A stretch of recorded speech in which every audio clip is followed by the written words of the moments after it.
एक और इसमें स्कूल मैनेजमेंट में एक टॉपिक और है कि शैक्षिक प्रशासन के क्या सिद्धांत हैं, कुछ प्रिंसिपल्स हैं, उनके आधार पर ये स्कूल आपका चलता है। तो इसमें सिद्धांत की जब बात आती है तो इसमें शैक्षिक प्रशासन के क्या सिद्धांत, मतलब कि उस प्रशासक में चलाने के, प्रशासन को चलाने के कुछ सिद्धांत होने चाहिए। सिद्धांत में क्या नियम हो, ऐसे कौन से ऐसे पॉइंट्स हैं, कौन सा ऐसी चीज़ हो जिससे वो कॉलेज को, स्कूल को चलाए। तो एक तो नेतृत्व का सिद्धांत है, प्रिंसिपल ऑफ लीडरशिप। लीडरशिप का गुण होना प्रिंसिपल में, प्रशासक में बहुत ज़रूरी है। जहाँ लीडरशिप का गुण होगा, नेतृत्व शक्ति होगी, तो उसको पता होगा कि सबसे कैसे काम लेना है ना, कैसे व्यवहार करना है, क्या एडमिनिस्ट्रेटिव गुण है, कैसे हम टैक्टफुल होकर इस संस्था को चला दें जहाँ सफलता ही सफलता मिले। दूसरा, समानता का सिद्धांत। जो शब्द यूज़ किए जा रहे हैं उन्हें देखिए सिद्धांत में आ गए, वो नियम बन गए। क्या कि शिक्षक, क्लर्क, कहीं टीचर है, कहीं क्लर्क हैं, third class fourth class employee हैं, कहीं टीचर्स हैं आपके, कहीं जो हैं चतुर्श्रेणी कर्मचारी हैं, सबके साथ अगर समानता का सिद्धांत है, समान सुविधा है, समानता का व्यवहार किया जाएगा, तो वहाँ संतोष होगा ही नहीं, वो कॉलेज अपने आप आगे बढ़ेगा। तो ये सब आपको भी, जो प्रशासक है उसको इस नियम को फॉलो करना चाहिए। फिर है स्वतंत्रता का सिद्धांत। स्वतंत्रता का सिद्धांत, सभी को अपनी योग्यता अनुसार जब कार्य करें तो उनको स्वतंत्रता देनी चाहिए, चाहे वो स्टूडेंट्स हों, चाहे वो शिक्षक हो, चाहे वो अदर्स एम्प्लॉय हो, कोई भी हो, तो उनको जो है स्वतंत्रता देनी चाहिए। फिर न्याय का सिद्धांत, सभी के प्रति अन्याय की बात नहीं होनी चाहिए, सभी के प्रति बराबर न्याय करें। अगर एक के साथ न्याय है तो दूसरे के साथ भी न्याय होना चाहिए, किसी के प्रति अन्याय ना हो।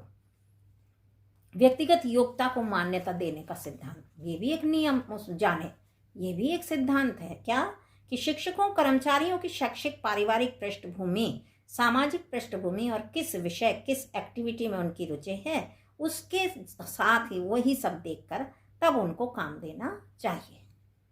फिर मूल्यांकन का सिद्धांत, महाविद्यालय, विद्यालय की सफलता, प्रगति यदि उद्देश्य प्राप्त करना है तो प्रशासक को विद्यालय के समस्त कार्यों की समीक्षा करनी चाहिए। यदि कमी है तो लास्ट में उन्हें सुधार करें या साथ के साथ सुधार करें, और अच्छाई हो तो उसे और बेहतर बनाएं। ये किसका काम है? प्रशासक का। वैज्ञानिक दृष्टिकोण का सिद्धांत, नए तथ्य हैं, नए फैक्ट्स हैं, नए थॉट्स हैं, नए एक्सपेरिमेंट हैं, नए एक्सपीरियंस हैं, नए प्रयास हैं, नए एफर्ट हैं ना, नवीन रचनात्मक कार्य हैं, इन सबको महत्व दिया जाना चाहिए। किसके द्वारा? एक प्रशासक के द्वारा।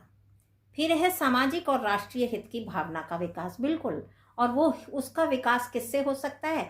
आप साक्षरता अभियान है, कैंसर अभियान है, प्राथमिक चिकित्सा है, एनसीसी है, एनएसएस है, प्रौढ़ शिक्षा है, स्त्री शिक्षा है, राष्ट्र प्रेम के नाटक हैं, कविता कहानी है, बच्चों के माध्यम से सेमिनार कराइए, वर्कशॉप कराइए ना, अलग से लेक्चर हों, इसमें बाहर से लोग आके बताएं इसके बारे में।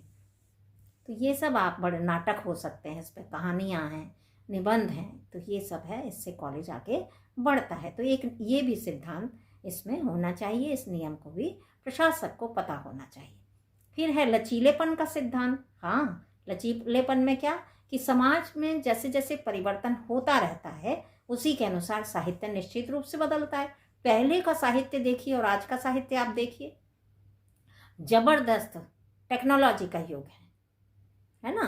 तो जैसे जैसे साहित्य बदलता जाता है वैसे वैसे बदलाव जरूर होना चाहिए। लचीलेपन का सिद्धांत ये नहीं कि हाँ लचीलापन परिवर्तन हो ही ना, परिवर्तनशीलता का स्कोप रहना चाहिए उसमें। प्रशासन में भी समय के अनुसार योजनाओं में, चाहे वो प्लानिंग हो, चाहे पॉलिसीज हों, चाहे पाठ्यक्रम है, आपका सिलेबस है, आपके प्रोग्राम्स हैं, परिवर्तनशील लचीलेपन का सिद्धांत उसे अपनाना चाहिए। ठीक है। फिर है समन्वय का सिद्धांत। समन्वय, प्रबंधक, प्राचार्य, शिक्षक या अन्य कर्मचारी, सब में कोऑर्डिनेशन होना चाहिए। चाहे वो मैनेजर है, चाहे वो प्रिंसिपल हैं, चाहे टीचर्स हैं, चाहे अदर्स एम्प्लॉय हैं, उनमें जब कोऑर्डिनेशन होगा तभी स्कूल अच्छा चलेगा। जहाँ कोऑर्डिनेशन नहीं होता वहाँ कामों में, प्लानिंग्स में, है ना, उसमें सब जगह रुकावट आती है। तो हर जगह कोऑर्डिनेशन हो, हर जगह समन्वय होना चाहिए। फिर बाल केंद्रित सिद्धांत है, इसमें पाठ्यक्रम, शैक्षिक उपकरण, शैक्षिक पाठ्येतर क्रिया है, खेलकूद सामग्री है, समय सारणी, पाठ्य पुस्तक हैं, सब ये चाइल्ड सेंटर्ड हो, बच्चे को देखकर इसमें जो है सब ये होना चाहिए, है ना।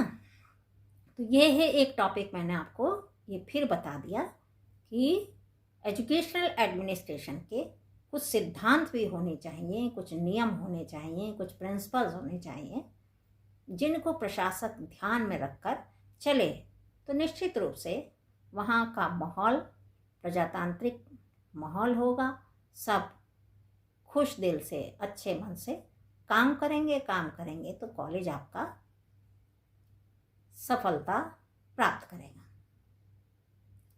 नेक्स्ट वीडियो में फिर आपको एक टॉपिक की जानकारी मैं दूंगी। तब तक के लिए नमस्ते।